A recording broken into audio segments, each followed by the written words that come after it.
Merhaba arkadaşlar, yepyeni haberlerle karşınızdayız.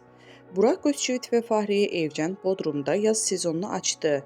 Bir süredir yeni evlere taşınma telaşı ile uğraşan ünlü çift, taşınma işlemleri bitirir bitirmez soluğu denizde aldı.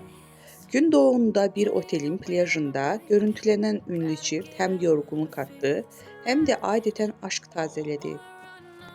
Ünlü çift sabahın erken saatlerinde plaja geldi.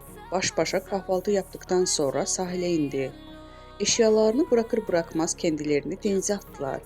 El ele girdikleri denizden bir an olsun ellerini birbirinden ayırmadılar. Burak Özçivit eşi Fahriye Evcen'e sürekli bir şeyler anlattı. Evcen de eşine kahkahalarla karşılık verdi. Ünlü çift baş başa kaldıkları denizde adeten aşk tazeledi. Fahriye Evcen mor mayosu ve fit haliyle göz kamaştırdı.